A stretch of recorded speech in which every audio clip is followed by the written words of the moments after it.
네, 오늘 토션 부분 두 번째 시간입니다. 지난 시간에는 샤프트가 받게 되는 토크에 따라서, 그러니까 비틀림 모멘트에 따라서 이 샤프트의 최대 전달 능력과 그다음에 비틀림 각을 각각 계산하는 방법, 그리고 넌 유니폼한 그런 샤프트에서 각각의 부분에서 토크하고 그다음에 비틀림 모멘트 그리고 비틀림과 각각 계산하는 그러한 방법에 대해서 배웠는데요. 이번 시간에는 아마 이 단원의 정리 아니면 이제 최종 문제를 만드는 그러한 과정이라고 보시면 될 텐데, 일반적으로 샤프트에 토크가 가해지게 되면은 그 토크를 가해지는 것들이 대부분 우리는 동력원으로 모터를 사용을 합니다. 그래서 모터 혹은 엔진으로부터 회전 토크, 그러니까 회전 모멘트를 가해지게 되는 그런 상황까지 생각을 했을 경우에 대해서 이제 해석을 하시는 그런 문제라고 보시면 될 것 같아요. 다시 말해서 칠판 잠깐 펴시고요. 지난 시간에는 우리가 이런 얘기를 했었습니다. 이러한 샤프트가 하나가 있으면은 샤프트에 토크가 가해진다. 여기에 뭐 10kN 미터만큼의 토크가 가해진다. 그 다음에 여기에도 같은 방향으로 10kN 미터만큼의 토크가, 모멘트가, 비틀림 모멘트가 가해진다. 그러면 여기서는 당연히 반대 방향으로 비틀림 모멘트가 가해질 거고, 얘는 20kN 미터, 이만큼의 비틀림 모멘트가 가해지겠죠. 그래서 그때 했었던 게, 이 부분에 대해서 따로따로 해석을 해보자. 그래서 따로따로 이렇게 해석을 하면, 여기는 이렇게 회전하고, 여기는 이렇게 회전하고, 각각 이렇게 끝에 거를 보시면 됩니다. 그러면 반대로 회전을 해야 되겠죠? 여기도 반대로 회전을 해야 되겠네요. 그래서 10kN, 뭐 10kN, 10kN, 10kN 더해서 20 나오는 뭐 이런 식으로 해석을 했었는데, 이게 좀 이상하죠. 뭐냐 하면은 여기 토크가 가해진데 실제 문제에서는 이렇게 허공에서 토크가 가해질 수는 없잖아요. 그러면 실제에서는 외부에서 이 토크를 가해주는 무언가가 있어야 될 겁니다. 그러니까 이 모멘트를 가해주는 무언가가 있어야 되는데, 그 모멘트를 가해주는 무언가는 기계 쪽에서는 대부분 동력원이 될 것이고, 이 모멘트를 가해주는 무언가가 모터나 아니면은 엔진이나 이런 것들이 모멘트를 가해주는 그러한 동력원이 되는 거예요. 그래서 그러한 모터나 엔진으로부터 동력이 가해지면은 그 동력을 이용을 해서 외부로 전달을 하게 되는 그러한 상황입니다. 그래서 모식도를 다시 한번 그려본다라고 하면은, 자, 만약에 모터다 혹은 엔진이다 라고 하면은 이 모터로부터 쭉 하고 샤프트가 나오겠죠. 그러면은 이 샤프트의 기어나 아니면은 벨트나 벨트 풀리 같은 거, 그런 것들을 쭉 달 겁니다. 그래서 멀리 있는 물체 혹은 기어니까 가까이 있어야 되겠네요. 가까이 있는 기어 혹은 멀리 있는 벨트 풀리에 동력을 이렇게 전달을 하는 거죠. 그러면은 여기서 동력을 전달을 한다. 동력을 파워라고 합니다. 그래서 동력을 주면은 그 동력으로부터 여러분들이 뭘 찾아야 되냐? 파워로부터 모멘트를 찾아야 돼요. 그래서 이 모터가 공급하는 모멘트가 얼마냐, 혹은 이 엔진이 공급하는 모멘트가 얼마냐를 계산을 하시고, 그 계산되는 것부터 여기에서 전달되는 모멘트, 여기 전달되는 모멘트, 여기 전달되는 모멘트 각각 얼마인가. 당연히 여기 전달되는 모멘트가 공급되는 모멘트일 거고, 그 다음에 얘가 소비하는 모멘트 1, 소비하는 모멘트 2, 소비하는 모멘트 3. 그러면은 얘네들이 더해서, 요거는 더하는 게 아니네요. 예. 지우개. 예. 여기로 이동을 하시면 되는 거겠죠. 여기로 갔다. 이렇게. 아니면은 파워는 얘가 소비하는 파워, 그 다음에 얘가 소비하는 파워, 얘가 소비하는 2, 3, 1. 그래서 더한 게 얘다. 이런 식으로 해서 파워로 해석을 해주셔도 되고요. 그래서 오늘 첫 번째 얘기할 거는 이 엔진이나 아니면 모터로부터 샤프트에 모멘트가, 비틀림 모멘트가 공급이 되게 될 텐데, 그 비틀림 모멘트가 앞의 문제에서는 정말 그냥 모멘트, 뉴턴 미터로 표현되는 그 모멘트로 공급을 해줬으면은, 여기서는 좀 더 실질적으로 모터나 엔진이 공급하는 파워를 이용을 해서 일률이죠. 일률을 이용해서 혹은 동력이라고 해주셔도 되고요. 이 동력을 이용을 해서 각각의 기어에 전달되는 그러한 동력이 얼마인지, 그러면 각각의 기어에서 발생하게 되는 비틀림 모멘트가 각각 얼마인지를 계산하는 그러한 형태의 얘기가 될 겁니다. 자, 그러면 결론부터 말씀을 드리면은, 만약에 어떤 모터가 회전 속도 RPM이라는 거 생각해 주셔야 됩니다. 펜이 이거네요. 자, RPM이에요.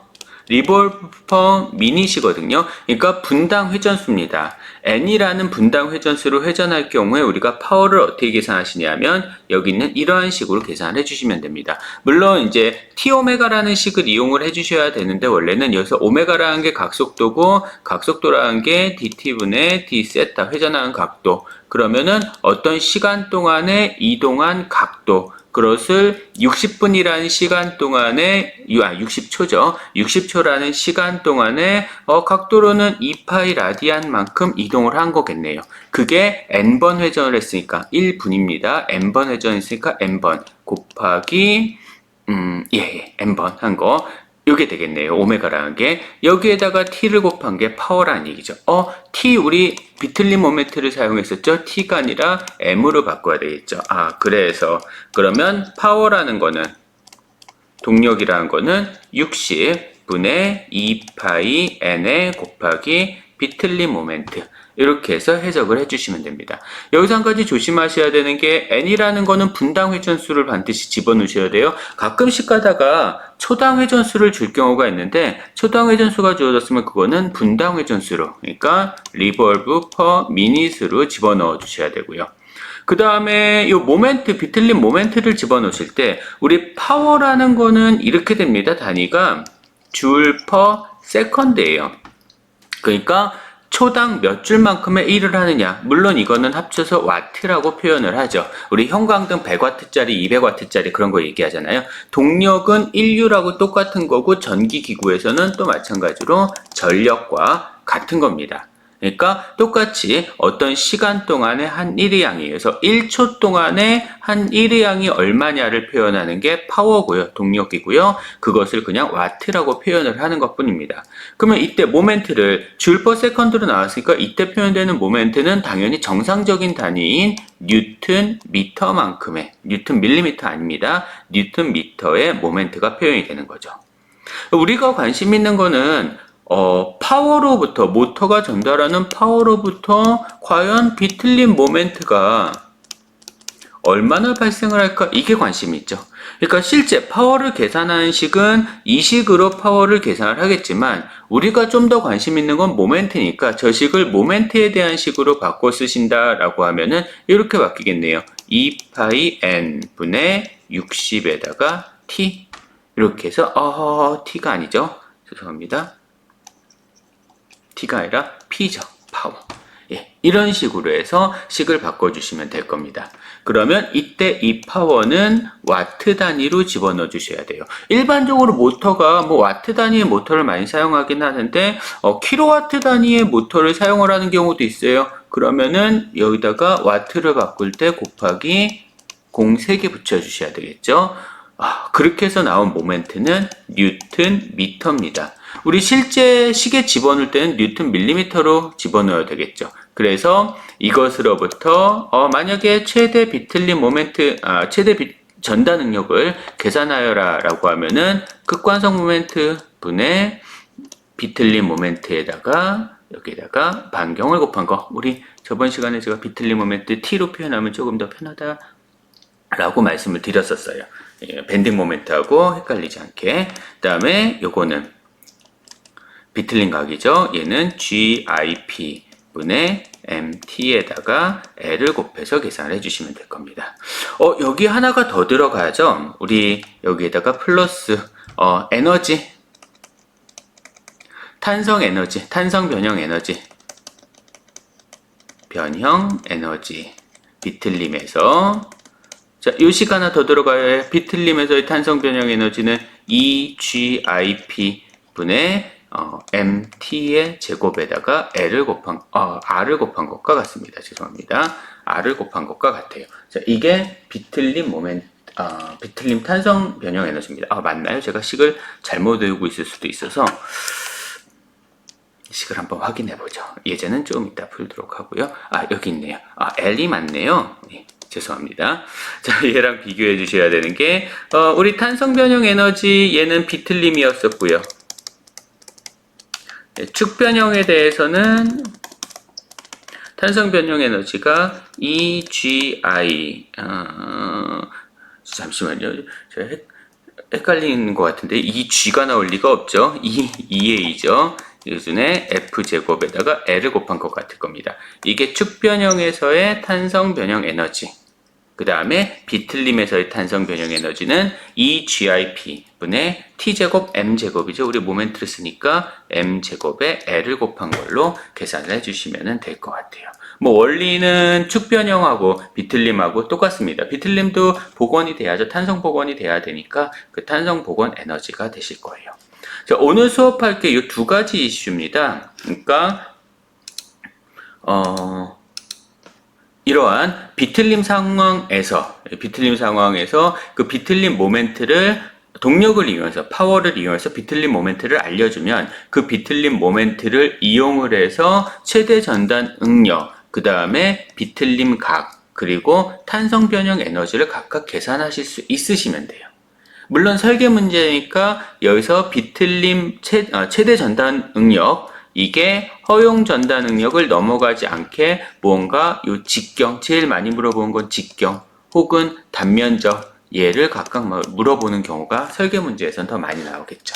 아마 우리 다음 수업 시간에는 요 직경이나 그런 것들을 설계하는 그러한 문제를 숙제로 아마 내줄 것 같아요. 한번 생각을 좀 해주도록 하시고요. 자, 우리 예제를 한번 풀어볼까요? 잠시만요.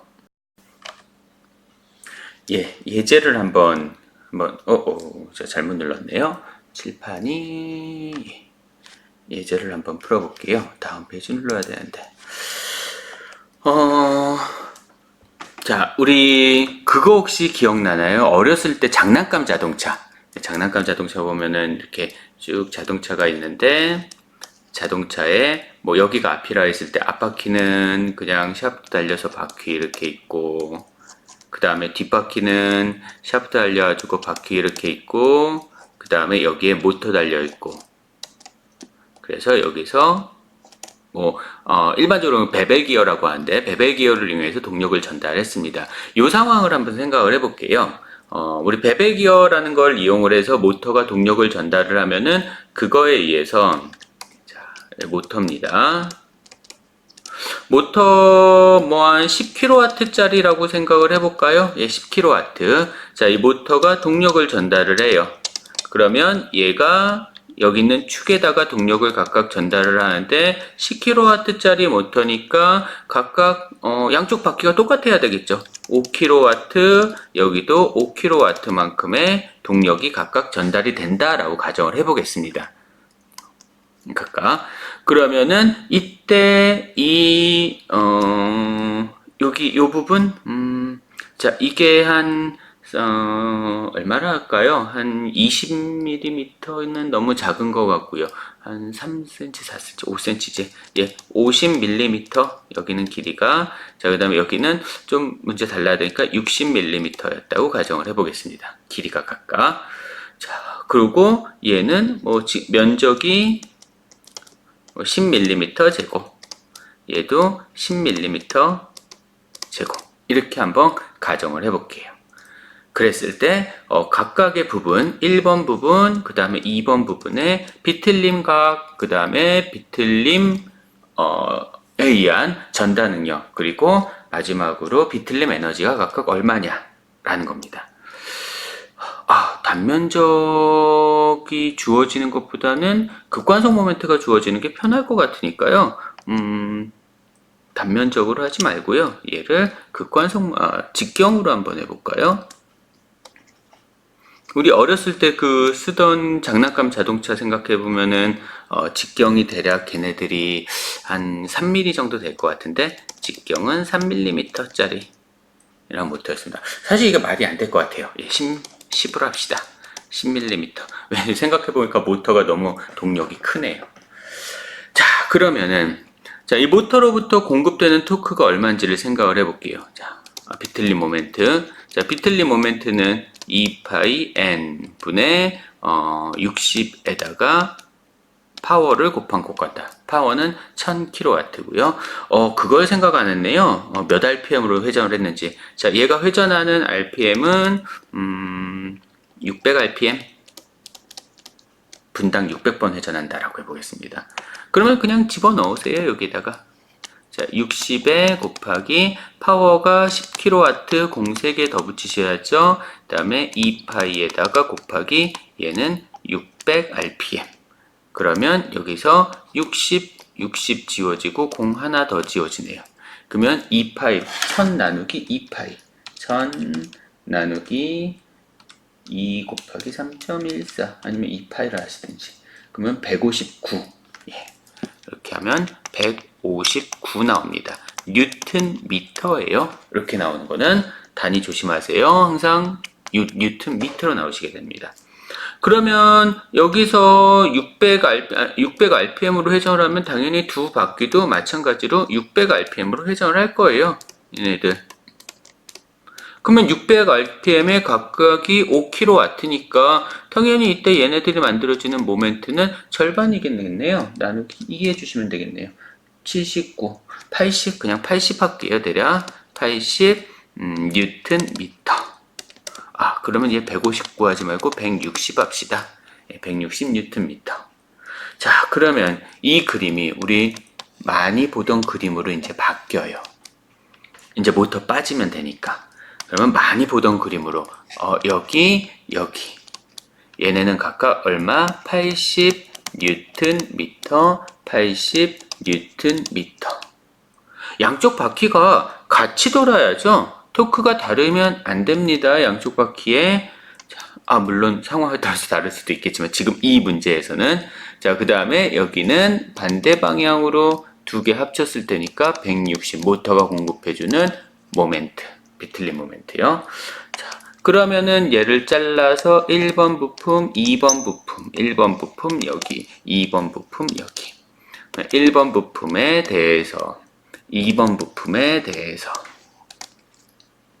1번 부품, 80 뉴튼 미터, 반대로 80 뉴튼 미터.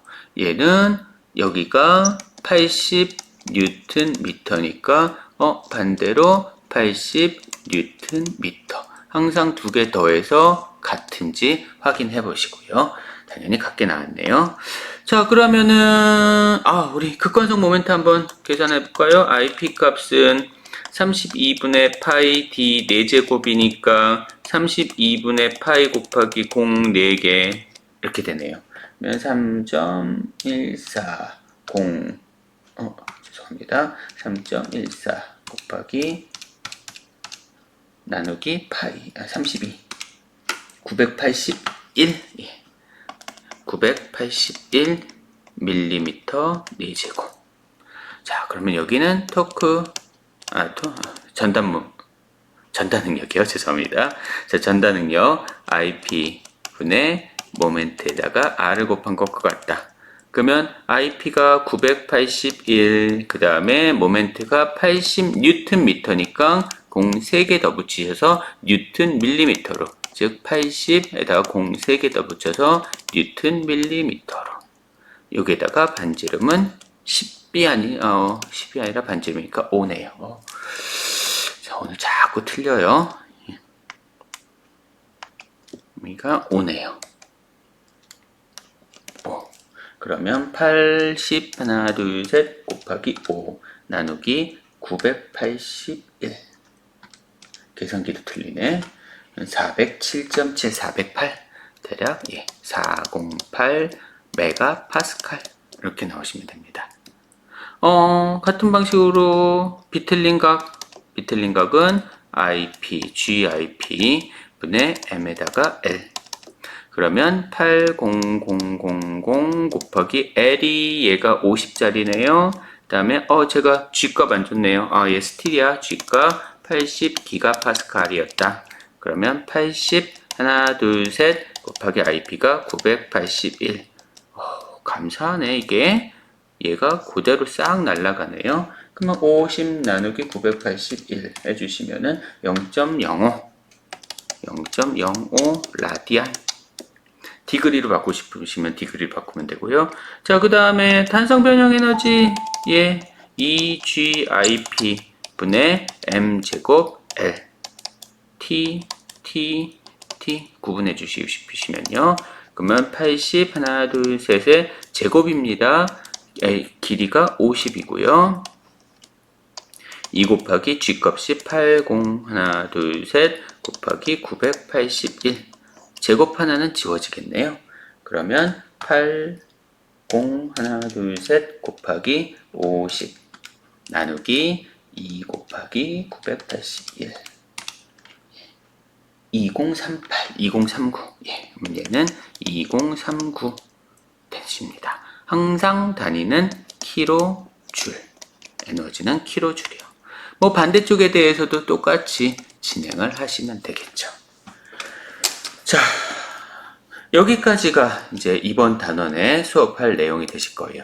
여기까지 하시면은 아마 비틀림 단원에 대한 얘기는 끝나시게 될 거고요. 비틀림 단원에서의 설계 문제는 결국은 이 얘기입니다. 이것을 이용해서 여기서 뭐 지름을 계산한다든가 최종적으로 그런 것들을 계산하는 그러한 형태의 문제들을 만드실 수가 있을 거예요. 아마 중간 시험을 보셨으니까 설계 문제다라고 하면 그 문제가 어떻게 만들어져야 되는지 그 순서, 중간중간에 작은 문제들을 어떻게 만들어져야 되는지 그 순서들에 대해서 조금 감은 잡히셨을 겁니다. 다음 시간에 숙제에 대해서 다시 한번 설명을 드릴 테니까요. 그거 보도록 그때 다시 한번 듣고 숙제를 준비하실 수 있게 그렇게 해주시면 될 것 같네요. 예, 수고하셨습니다.